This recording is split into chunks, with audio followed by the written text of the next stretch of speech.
It's Wednesday, November 26th. In the headlines, Cabinet has approved a $150 million loan to the Jamaica Public Service Company. The Planning Institute of Jamaica says economic recovery will take at least a year to recover from the impact of Hurricane Melissa. Prime Minister Dr. Andrew Holness announces multi-million-dollar national cleanup program. In business news, tourism workers to get help to rebuild after Hurricane Melissa. Regionally, Barbados is one step closer to adopting its new constitution. And in sports, Jamaica mines bobsleigh gold at North American Cup in Canada. This is the news on PBC Jamaica. I'm Simone Absalom Gale.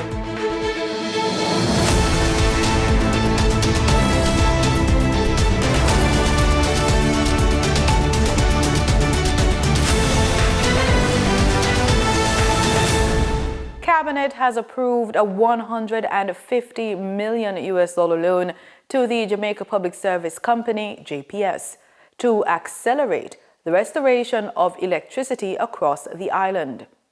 The announcement comes amid ongoing discussions about JPS's request for an extension of its current license, which expires in July 2027. Permanent Secretary Carol Palmer recently disclosed that JPS is seeking the extension to help secure financing for major restoration work in parishes hardest hit by Hurricane Melissa. But Minister of Energy, Telecommunication and Transport, Daryl Vaz, reminded the House of Representatives on Tuesday that government had already made it clear that there would be no automatic renewal of the license under the existing terms. If the government did not respond with a position by July 2025, automatically a 10-year extension. So you'd be talking about a license that was given in 2001, renewed in 2016, which expires in 2027, to go from 2027 to 2037 under the same existing conditions. I am not going back. Today is Melissa Day. September 3rd gone. So we're not going to talk about how we got there. We're going to talk about how we're going to fix it. Minister Vaz says JPS had warned that without a license extension to improve its access to credit, the earliest widespread power restoration could be achieved would be April or May 2026. A commitment that was made by this minister and this government in June of this year that any new license would be on new terms.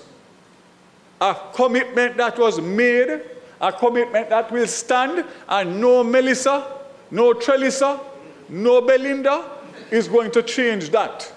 JPS had reportedly requested a 15-year extension, but Minister Vaz insists that granting it without major changes would go against commitments previously given to the Jamaican people. Senior officials in the Economic Planning and Research Division at the Planning Institute of Jamaica says it will take at least a year before the economy begins to show signs of recovery. Speaking at a press brief on Tuesday, Senior Director James Stewart said the latest forecast reflects expectations that economic growth will not return until rebuilding efforts start driving higher levels of output, and that may take up to 4 quarters.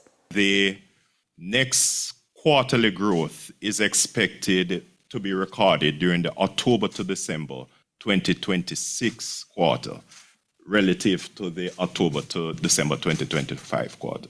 Thank you. So at least 3 to 4 quarters of a downturn is anticipated at this stage. Planning Institute Director General Dr. Wayne Henry says that the projected contraction for the current quarter is expected to be worst since the height of the COVID-19 economic fallout in 2020, ending 3 straight quarters of growth.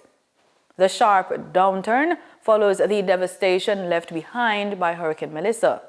The storm caused severe destruction to homes and key productive sectors, particularly in western parishes. Reconstruction costs are now in the billions. The economy will be faced with significant challenges arising from the catastrophic impact of Hurricane Melissa. It is anticipated that the economy will record a sharp downturn during the October to December quarter, the worst quarterly performance since the April to June quarter of 2020, when the island was impacted by the COVID-19 pandemic. The frequency of weather-related and other shocks have hindered the country's ability to realize sustained economic growth. And this highlights the need to re-examine and prioritize plans and initiatives to address the challenges that have hindered the country's ability to foster more robust and sustained growth. Last year, after Hurricane Beryl battered the island, concerns were raised about whether Jamaica was headed into a recession. At that time, the PIOJ pushed back, saying that the economy was in good standing. However, with the extensive damage caused by Hurricane Melissa, the PIOJ now acknowledges that a recession is a real possibility. Before Hurricane Melissa hit Jamaica, the economy had recorded its strongest quarterly performance since before Hurricane Beryl. The Planning Institute of Jamaica reports 4.6% growth for the July to September period, driven by strong rebound in the agriculture, mining, manufacturing, and tourism sectors. Director General Dr. Wayne Henry outlined the numbers during the PIOJ's quarterly media briefing on Tuesday afternoon. After months of rebuilding and recovery from Hurricane Beryl, the latest figures from the Planning Institute of Jamaica shows the Jamaican economy gaining traction again.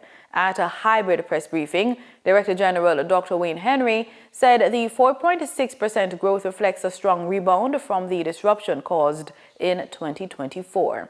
The economy recorded relatively strong growth, driven mainly by the industries that were most impacted by Hurricane Beryl, that caused damage estimated at 56.7 billion Jamaican dollars in the corresponding quarter of 2024. According to Dr. Henry, agriculture led the rebound, up 23.9%, with higher output across all crop groups. This improved performance was evident in the performance of the other agricultural crops component, which was estimated to have expanded by 26.8%.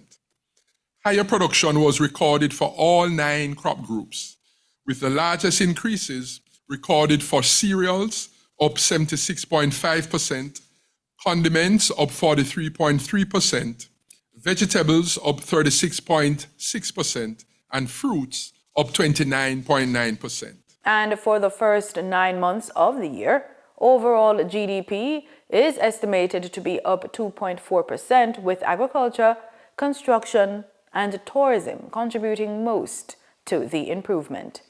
Prime Minister Dr. Andrew Holness has announced a $10 million allocation for every constituency under the National Cleanup Program in the aftermath of Hurricane Melissa. Speaking in the House of Representatives on Tuesday, Dr. Holness said the funds would be divided into 3 areas: $2 million for drain cleaning and vector control, $5 million for debushing, and $3 million for debris and waste removal. Given the scale of the debris, this will take time. Initial operations are projected for 2 to 4 fortnights, after which we will conduct an assessment and expand interventions as required. He adds that additional resources will be provided to the 16 constituencies hit hardest by the hurricane, mainly across Westmoreland, Trelawney, Hanover, St. James, and St. Elizabeth. So letters confirming the allocations will be sent out by the latest Friday of this week. You will probably get them late tomorrow into early Thursday. And for the constituencies that are specifically targeted, those 16 in addition to areas in other constituencies, you will also get your letters explaining how you will participate in the program, how you will be able to recommend persons to work, the assignment of the SDC officers, all those details that will ensure that you are effective in the mobilization towards our national cleanup. On Tuesday morning, opposition spokesman on health, Dr. Alfred Dawes, warned that Jamaica could pay with lives if it does not urgently prepare for a major public health crisis in the wake of Hurricane Melissa. Speaking at a post-Melissa press conference, Dr. Dawes praised the Ministry of Health and Wellness for its current response, but insisted that the magnitude of the threat demands more effort. We have to understand that the crisis that is unfolding now out west, it is not merely the realm of the Ministry of Health and the technocrats, doctors, nurses, and vector control workers, public health inspectors. It is not under their control. What is happening is that it is a multidisciplinary, multifaceted approach that is needed to stave off the impending crisis. The United Nations Development Programme estimates that the Category 5 storm left behind nearly 5 million tons of debris. Amid that environmental fallout, Jamaica is now dealing with leptospirosis outbreak that has already resulted in fatalities. We are already in the midst of a leptospirosis outbreak, and we could have seen this coming. We ought to focus not only on trying to send out information to say avoid streams and water, avoid rodents, but we ought to look at how we can address the environmental factors that are causing this outbreak. Time now for the business report with Denise Williams.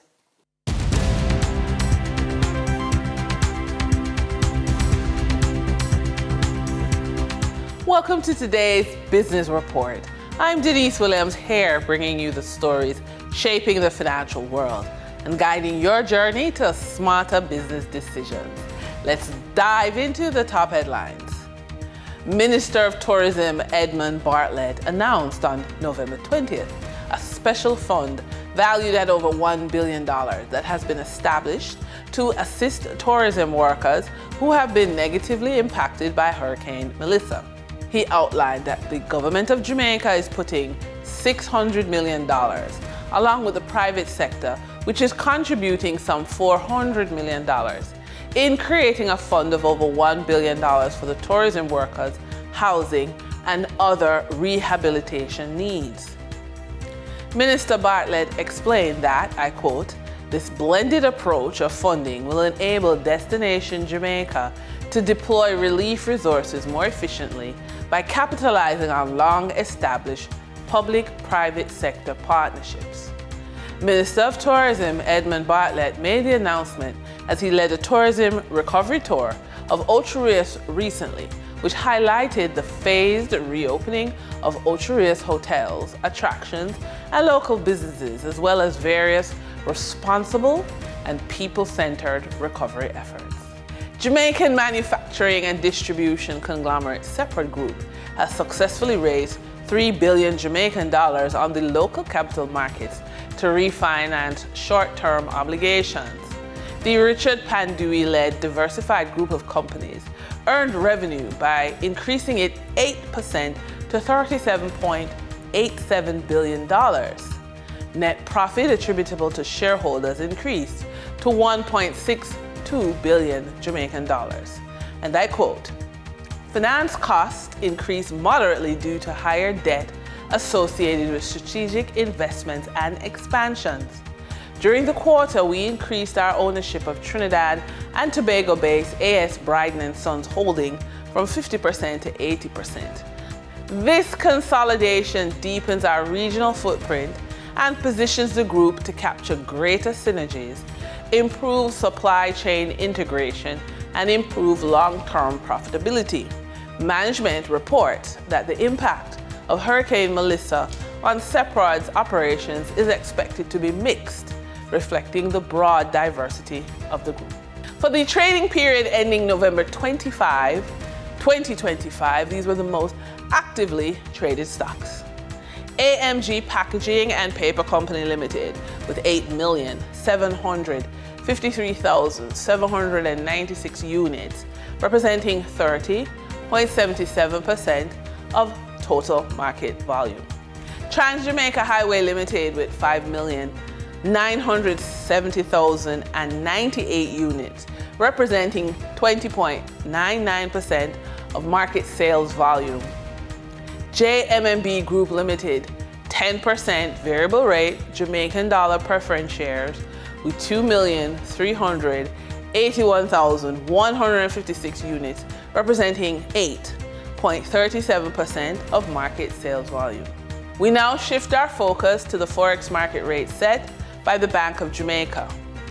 On November 25, 2025, the Bank of Jamaica reported US $49.26 million purchased and US $45.57 million sold by Forex traders.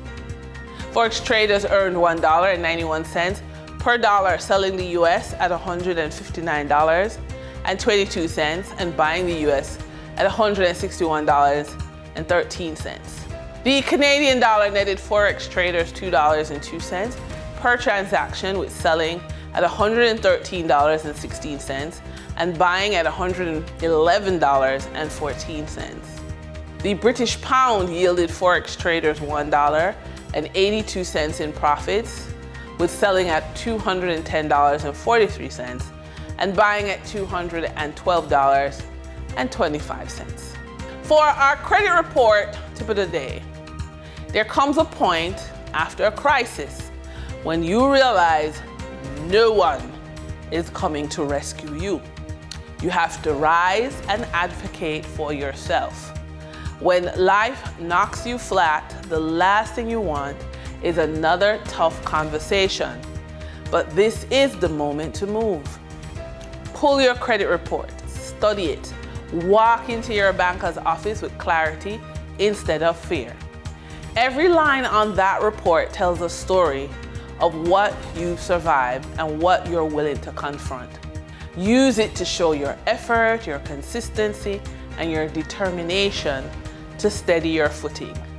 This is not just paperwork.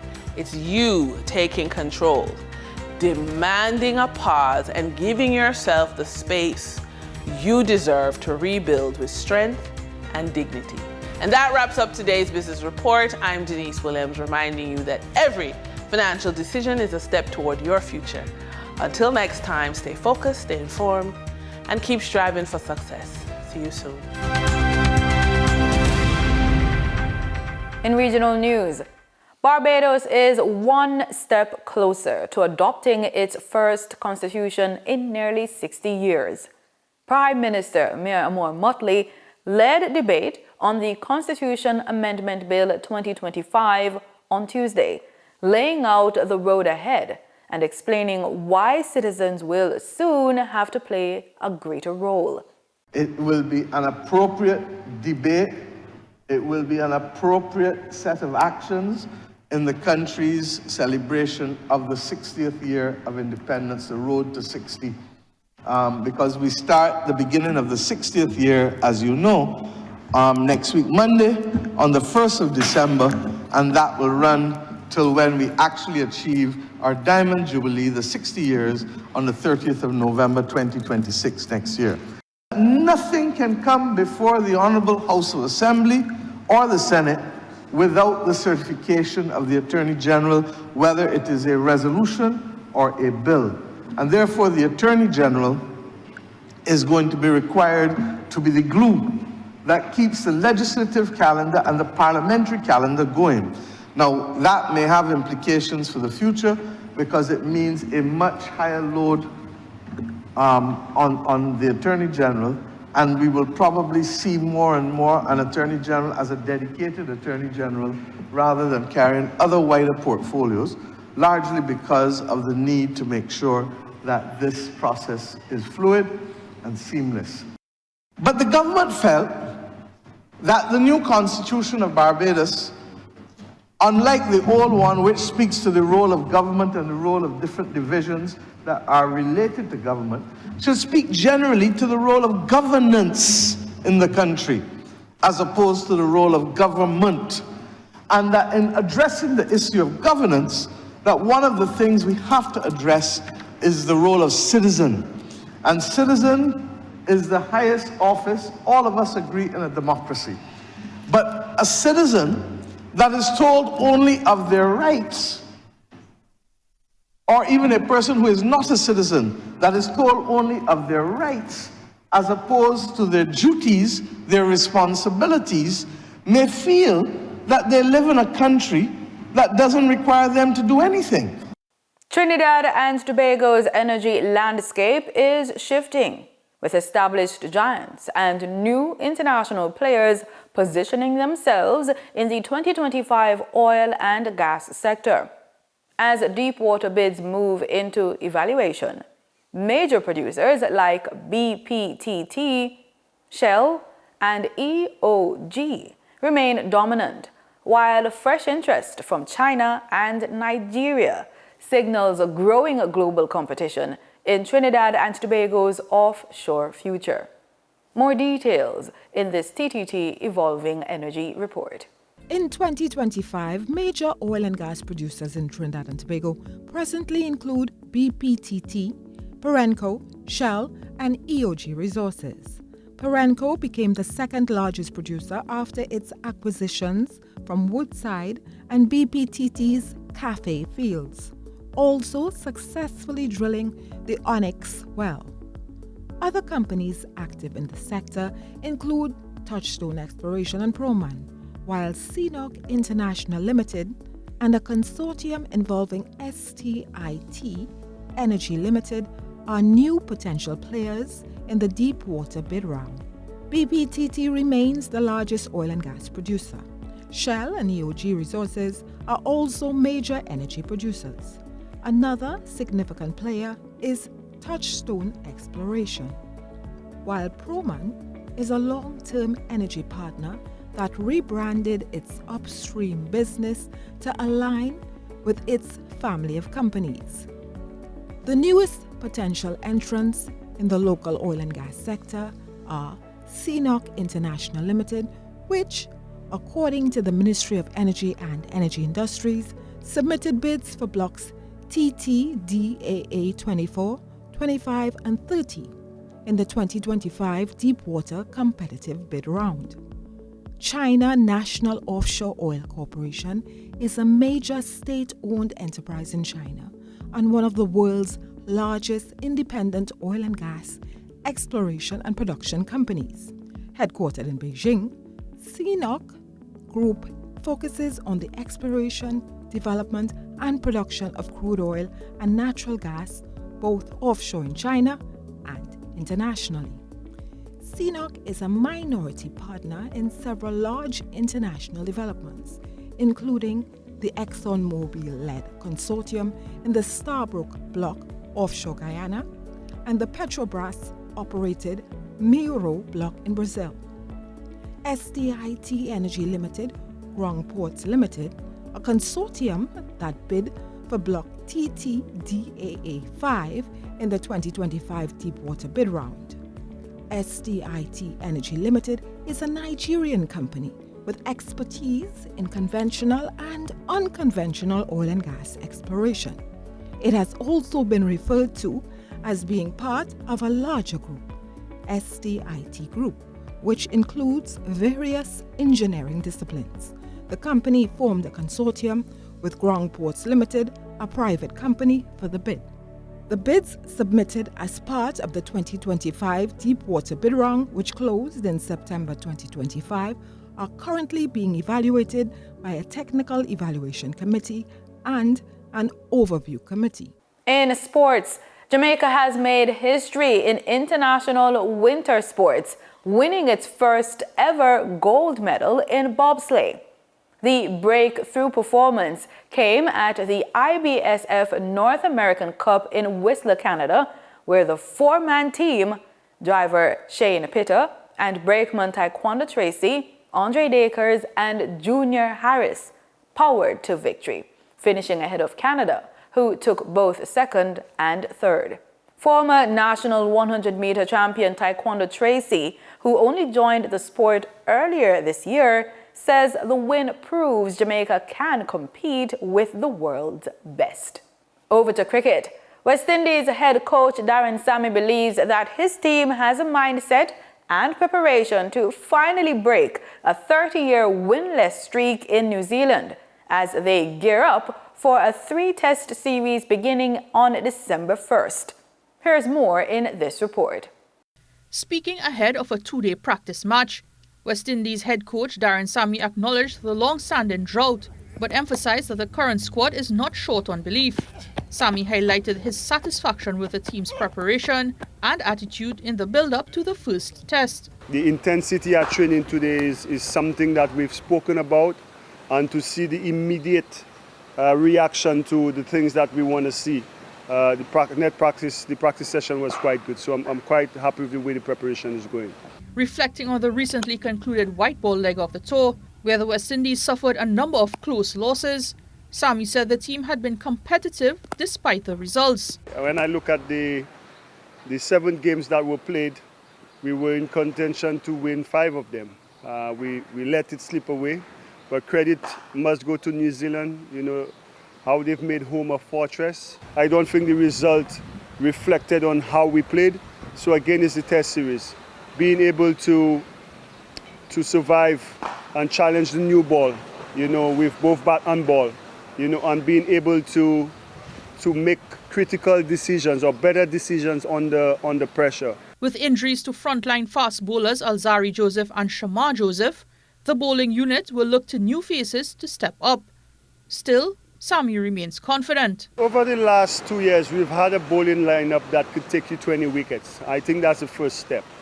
Yes, we are a little bit hindered by the injury to Alzari Joseph and Shamar Joseph, 2 of the guys who've been very critical in those aspects of the game where we could bowl our teams. But we got some young blood, eager to go.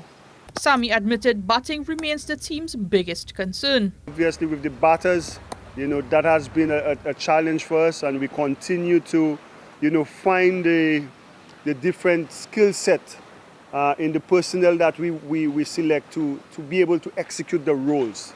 Since taking the job, Sammy said he knew his initial schedule would be one of the toughest in world cricket. When I took on the job, I look at, Australia in the Caribbean, India in India, and then New Zealand. This is probably going to be 3 of the most challenging, test series that I'll have. Anyone would have starting as a coach. So I understand the mission, and we will continue to work towards getting better. As for how the West Indies can challenge New Zealand, Sammy believes it starts with the basics: compete and execute. With venues like Christchurch and Wellington expected to favour seam bowlers, Sammy said the new ball would be key. I thought the difference in the games we've played so far has been the new ball.